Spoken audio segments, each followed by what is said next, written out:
అక్కడ బాబా ఉన్నాడు బాబా గురించి అడుగుదాం బాబా.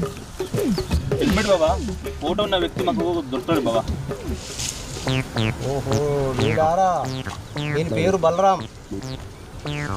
వీడు 50 రూపాయల చొప్పున మిత్తి చొప్పున ₹1,00,00,000 తీసుకున్నాడు కదా మీ దగ్గర. అవును బాబా. ఓకే ఓకే, వీడు ఒక్కడు ఇట్లా కాదు, చాలా మంది దగ్గర వీడు ఇట్లా సిటీలో 50 రూపాయల మిత్తి చొప్పున కోట్లు తీసుకొని వీడు తిరుగుతూనే ఉన్నాడు, కానీ దొరకలేడు వీడు.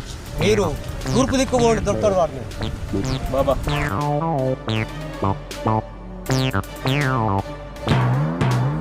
దేవుడా బలరాం దొరకాలి మాకు. దేవుడు అప్పు తీసుకున్నాడు దొరుకుతాడు.